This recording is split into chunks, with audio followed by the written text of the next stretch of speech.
Hi hello ನಮಸ್ತೆ welcome to ಗೊಂಬೆ ಲೋಕ. ಗೊಂಬೆಗೆ 8 ಮಂತ್ಸ್ ಕೂಡ ಕಂಪ್ಲೀಟ್ ಆಗಿತ್ತು, ಆದ್ರೆ ಫೋಟೋ ಶೂಟ್ ಕೂಡ ಮಾಡಕ್ ಆಗಿರ್ಲಿಲ್ಲ. ಯಾಕಂದ್ರೆ ನೇಮಿಂಗ್ ಸೆರೆಮನಿ ಒಂದು ಹತ್ರ ಇತ್ತಲ್ವಾ, ಹಾಗಾಗಿ ಆ ನೇಮಿಂಗ್ ಸೆರೆಮನಿ ಎಲ್ಲ ಮುಗಿಸ್ಕೊಂಡು ಇವಾಗ ಫೋಟೋ ಶೂಟ್ ಮಾಡೋಣ ಅಂತ ಅನ್ಕೊಂಡಿದೀವಿ. ಗೊಂಬೆಗೆ ಸ್ನಾನ ಮಾಡಿಸಿ ತೊಟ್ಲಲ್ಲಿ ಮಲಗ್ಸೋಣ ಅಂತ ಮಲಗಿಸ್ತಾ ಇದ್ದೀನಿ. ಅವಳು ನೋಡಿದ್ರೆ ಮಲಗ್ತಾನೆ ಇಲ್ಲ. ಯಾರು ಹೇಳ್ಕೊಟ್ರದ್ನ? ಅಲ್ಲ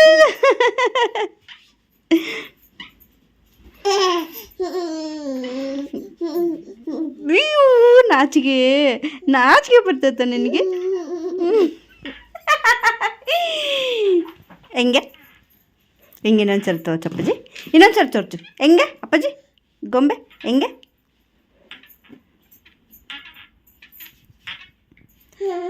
ಹೆಂಗೆ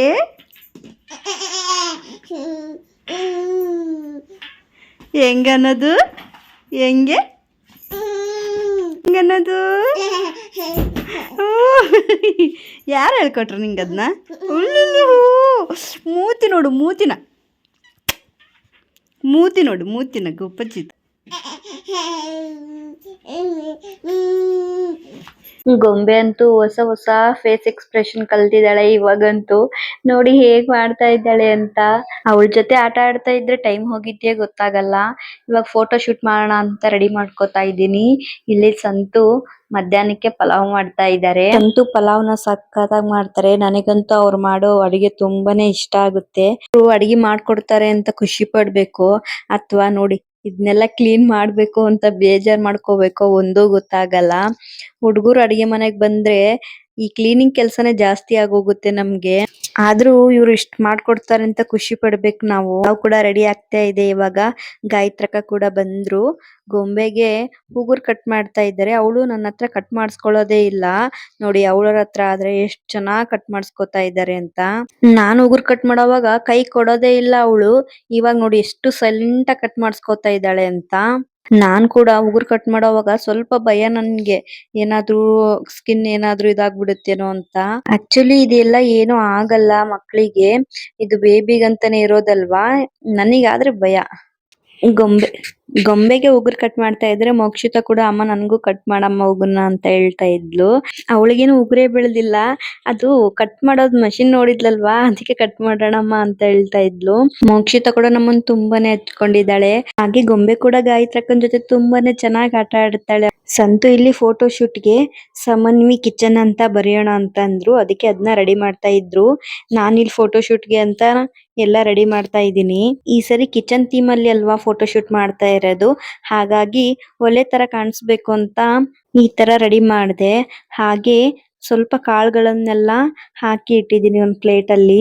ಹಾಗೆ ಸ್ವಲ್ಪ ತರಕಾರಿ ಕೂಡ ಇಡೋಣ ಅಂತ ಕ್ಯಾರೆಟ್, ಬೀಟ್ರೂಟ್, ಮೆಣಸಿನಕಾಯಿ, ಟೊಮೊಟೊ, ಈರುಳ್ಳಿ, ಆಲೂಗಡ್ಡೆ, ಬೀನ್ಸು, ಕ್ಯಾಪ್ಸಿಕಮ್, ಮೆಣಸಿನಕಾಯಿ, ಹಾಗೆ ಸ್ವಲ್ಪ ಸೊಪ್ಪು ಕೂಡ ಇಟ್ಟಿದ್ದೀನಿ. ಹಾಗೆ ಮೆಂತ್ಯ ಸೊಪ್ಪನ್ನ ಅಡ್ಗೆ ಮಾಡಕ್ಕಂತ ಬಿಡಿಸಿಟ್ಟಿದ್ದೆ, ಅದನ್ನ ಹಾಗೆ ಇಟ್ಟಿದ್ದೀನಿ. ಅಡಿಗೆ ಮನೆ ಅಂದ್ಮೇಲೆ ಟೀ ಕುಡಿಯಕ್ ಕಪ್ ಆಯ್ತು, ಹಾಗೆ ಸ್ಪೂನು ಎಲ್ಲ ಕೂಡ ಇಡ್ಬೇಕಲ್ವಾ. ಅದನ್ನೆಲ್ಲ ಪ್ಲಾನ್ ಮಾಡ್ಕೊಂಡು ಹೀಗೆ ಜೋಡಿಸ್ತಾ ಇದ್ದೀನಿ. ನನಗೆ ಮೊದ್ಲಿಂದನೂ ಆಸೆ ಇತ್ತು ಕಿಚನ್ ಥೀಮ್ ಅಲ್ಲಿ ಮಾಡ್ಬೇಕು ಅಂತ. ಆದ್ರೆ ಏನ್ ಗೊತ್ತಾ, ಗೊಂಬೆ ಸ್ವಲ್ಪ ಕುತ್ಕೊಳ್ಳೋ ತರ ಆದ್ರೆ ಫೋಟೋಸ್ ಕೂಡ ತುಂಬಾನೇ ಚೆನ್ನಾಗ್ ಬರುತ್ತೆ ಅಂತ ನಾನು ವೇಟ್ ಮಾಡ್ತಾ ಇದ್ದೆ. ಅವಳು ಕುತ್ಕೊಳ್ಳೋಕ್ ಸ್ಟಾರ್ಟ್ ಮಾಡಿದ್ಲಲ್ವಾ, ಫೋಟೋ ಶೂಟ್ ಮಾಡೋಣ ಅಂತ ಅನ್ಕೊಂಡಿದ್ದೆ. ನಾನು 7 ಮಂತ್ಸ್ಗೆ ಅನ್ಕೊಂಡೆ, ಆದ್ರೆ ಆಗ್ಲಿಲ್ಲ. ಅದಕ್ಕೆ ಇವಾಗ ಮಾಡ್ತಾ ಇದ್ದೀನಿ. ಮಕ್ಕಳು ಕುತ್ಕೊಳ್ಳೋ ತರ ಆದ್ರೆ ಈ ಥೀಮ್ಗೆ ಫೋಟೋ ಕೂಡ ತುಂಬಾನೇ ಚೆನ್ನಾಗ್ ಬರುತ್ತೆ. ನಾನು ಅವಳಿಗೆ ಕಿಚನ್ ಥೀಮ್ಗೆ ಅಂತಾನೆ ಡ್ರೆಸ್ ಕೂಡ ತರಿಸಿಟ್ಟಿದ್ದೆ. ಆಲ್ರೆಡಿ ಇದನ್ನ ತರಿಸ್ಬಿಟ್ಟು 2-3 ಮಂತ್ಸ್ ಆಯ್ತು. ಫೋಟೋ ಶೂಟ್ ಮಾಡಕ್ ಆಗಿರ್ಲಿಲ್ಲ, ಇವಾಗ ಮಾಡ್ತಾ ಇದ್ದೀನಿ. ನನಗೆ ಮೊದ್ಲಿಂದಲೂ ಕಿಚನ್ ಥೀಮ್ ಮತ್ತೆ ರೈತರ ಡ್ರೆಸ್ ಹಾಕ್ಬಿಟ್ಟು ಮಾಡ್ಬೇಕು ಅಂತ ತುಂಬಾನೇ ಆಸೆ ಇತ್ತು. ಯಾಕೆಂದ್ರೆ ನಾವು ಕೂಡ ರೈತರಾಗಿರೋದ್ರಿಂದ ನನ್ಗೆ ಅದು ತುಂಬಾನೇ ಆಸೆ ಇತ್ತು. ಇವಾಗ 8 ಮಂತ್ಸ್ ಕಂಪ್ಲೀಟ್ ಆಗಿದೆ ಅಲ್ವಾ, ಅದಕ್ಕೆ ನಾನು 8ನ ಯಾವ್ದ್ರಲ್ಲಿ ಬರೆಯೋದು ಅಂತ ಯೋಚನೆ ಮಾಡ್ತಾ ಇದ್ದೆ. ಸಂತು ಟೊಮೊಟೊ ಯೂಸ್ ಮಾಡ್ಕೊಂಡು 8 ಅಂತ ಬರೀ ಚೆನ್ನಾಗಿರುತ್ತೆ ಅಂತ ಹೇಳಿದ್ರು, ಹಾಗಾಗಿ ಟೊಮೊಟೊನ ಯೂಸ್ ಮಾಡ್ಕೊಂಡು ನಾನು 8 ಅಂತ ಬರ್ದೆ. ಅದು ತುಂಬಾನೇ ಚೆನ್ನಾಗಿ ಕಾಣಿಸ್ತಾ ಇತ್ತು. ನಾನೊಂದ್ ತಟ್ಟೆಲಿ ಅಕ್ಕಿ ಹಾಕ್ಬಿಟ್ಟು ಹೆಸರು ಕಾಳು ಅಥವಾ ಹೆಸರು ಬೇಳೆಲಿ 8 ಅಂತ ಬರೆಯೋಣ ಅಂತ ಅನ್ಕೊಂಡೆ. ಆದ್ರೆ ಸಂತು ಬೇಡ, ಅದು ಕಾಣಿಸಲ್ಲ, ಟೊಮೊಟೊ ಯೂಸ್ ಮಾಡ್ಕೊಂಡು 8 ಅಂತ ಬರೀ, ಅದು ಎದ್ದು ಕಾಣಿಸುತ್ತೆ ಅಂತ ಹೇಳಿದ್ರು. ಅವ್ರು ಹೇಳ್ದಾಗೆ ಬರ್ದೆ, ಅದು ಎದ್ದು ಕಾಣಿಸ್ತಾ ಇತ್ತು, ಚೆನ್ನಾಗ್ ಕಾಣಿಸ್ತಾ ಇತ್ತು.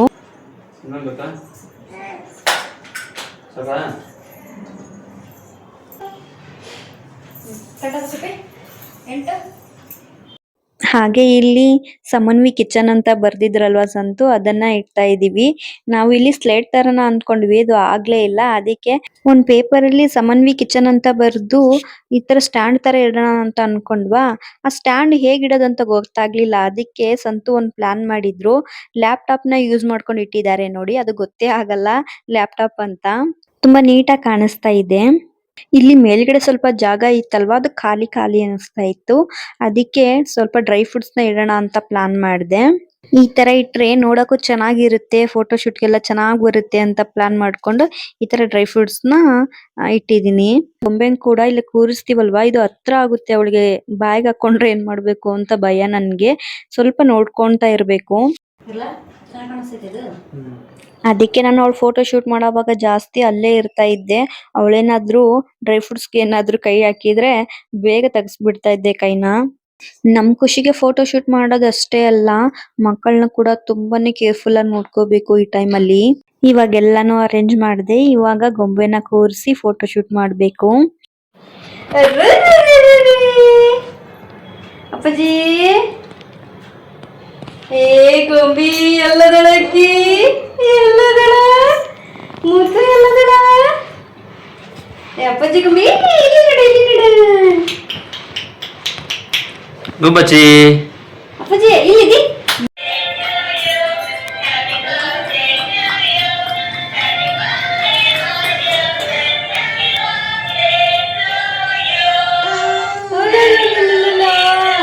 ಓನ್ ಅಡಿಗೆ ಮಾಡಕತ್ತೀರಿ ಅಪ್ಪಾಜಿ ನೀವು? ಇಷ್ಟೆಲ್ಲಾ ಐಟಮ್ಸ್ ಹಿಡ್ಕೊಂಡು ಓನ್ ಅಡಿಗೆ ಮಾಡ್ತೀರಿ ನೀವು?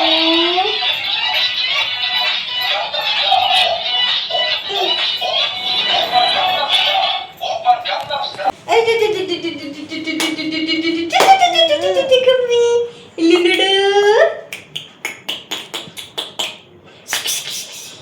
ಅಪ್ಪಾಜಿ, ಮುದ್ದಡಿ ಇಲ್ಲಿ ನೋಡು, ಇಲ್ಲಿ ನೋಡು ಗಮ್ಮಿ ಮುದ್ದ. ಗೊಂಬೆ ನೋಡಿ ಎಷ್ಟು ಕ್ಯೂಟ್ ಆಗಿ ಕಾಣಿಸ್ತಾ ಇದ್ದಾಳೆ ಅಂತ. ಅವಳ ಎಕ್ಸ್ಪ್ರೆಷನ್ ನೋಡಿ ಎಷ್ಟು ಕ್ಯೂಟ್ ಆಗಿದೆ ಅಂತ. ಫೋಟೋ ಶೂಟ್ ಮಾಡೋವಾಗ ಮಕ್ಕಳನ್ನ ನಗಿಸ್ಬೇಕು ಅಲ್ವಾ, ಅದೇ ಒಂದ್ ದೊಡ್ಡ ಟಾಸ್ಕ್ ನಮ್ಗೆ.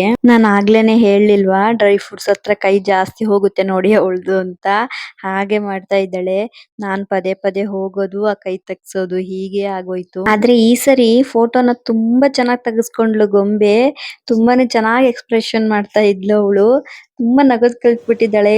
ಮುದ್ದರಿ ಇಲ್ಲಪ್ಪಜ್ಜಿ. ಗೊಂಬೆ ಹೊಸ ಹೊಸ ಫೇಸ್ ಎಕ್ಸ್ಪ್ರೆಷನ್ ಕಲ್ತಿದ್ದಾಳೆ. ಅದಂತೂ ಎಷ್ಟು ಕ್ಯೂಟ್ ಅನ್ಸುತ್ತೆ ಗೊತ್ತಾ. ನಮ್ಗಂತೂ ತುಂಬಾನೇ ಕ್ಯೂಟ್ ಅನ್ಸುತ್ತೆ ನೋಡಕ್ಕೆ. ಫೋಟೋ ಕೂಡ ಒಂದಕ್ಕಿಂತ ಒಂದ್ ಚೆನ್ನಾಗ್ ಬಂದಿದಾವೆ.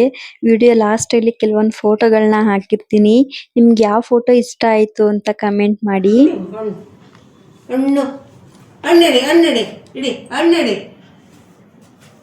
ಕೂತ್ಕೊಳ್ಳೋ ತರ ಆದ್ಮೇಲೆ ಈ ಥೀಮ್ ಚೆನ್ನಾಗಿರುತ್ತೆ ಅಂತ ಹೇಳಿದ್ನಲ್ವಾ, ಇದೇ ಕಾರಣಕ್ಕೆ. ಮುದ್ದರಿ ಇಲ್ಲಪ್ಪಜ್ಜಿ. ಅಂತ ಫೋಟೋ ಶೂಟ್ ತುಂಬಾನೇ ಚೆನ್ನಾಗಾಯ್ತು. ಗೊಂಬೆ ಕೂಡ ತುಂಬಾನೇ ಚೆನ್ನಾಗಿ ಫೋಟೋ ಶೂಟ್ ಮಾಡಿಸ್ಕೊಂಡ್ಲು. ಫೋಟೋ ಅಂತೂ ಒಂದಕ್ಕಿಂತ ಒಂದು ಕ್ಯೂಟ್ ಆಗಿ ಬರ್ತಾ ಇತ್ತು. ಗೊಂಬೆ ಚೆನ್ನಾಗಿ ಫೋಟೋ ತೆಗೆಸ್ಕೊತಾ ಇದ್ಲಲ್ವಾ, ನಾವು ಅದಕ್ಕೆ ಸ್ವಲ್ಪ ಜಾಸ್ತಿನ ಫೋಟೋಸ್ ತೆಗೆದ್ವಿ. ಗೊಂಬೆ ಜೊತೆ ನಾನು ಕೂಡ ಕೆಲವೊಂದು ಫೋಟೋಸ್ಗಳನ್ನ ತಗೊಂಡೆ. ಕೆಲವೊಂದು ಫೋಟೋಗಳನ್ನ ಹಾಕಿದ್ದೀನಿ. ಈ ಫೋಟೋಸ್ ಅಲ್ಲಿ ನಿಮ್ಗೆ ಯಾವ್ದು ತುಂಬಾ ಇಷ್ಟ ಆಯ್ತು ಅಂತ ಕಮೆಂಟ್ ಮಾಡಿ. ಇವತ್ತಿನ ಬ್ಲಾಗ್ ನ ಇಲ್ಲಿಗೆ ಎಂಡ್ ಮಾಡ್ತಾ ಇದ್ದೀನಿ. ಈ ವಿಡಿಯೋ ನಿಮ್ಗೆ ಎಲ್ರಿಗೂ ಇಷ್ಟ ಆಗಿದೆ ಅಂತ ಅನ್ಕೊಂಡು, ವಿಡಿಯೋ ಇಷ್ಟ ಆದ್ರೆ ಲೈಕ್ ಮತ್ತೆ ಕಮೆಂಟ್ ಮಾಡಿ. ಹಾಗೆ ನಮ್ಮ ಚಾನೆಲ್ ನ ಸಬ್ಸ್ಕ್ರೈಬ್ ಕೂಡ ಮಾಡ್ಕೊಳ್ಳಿ. Thank you for watching.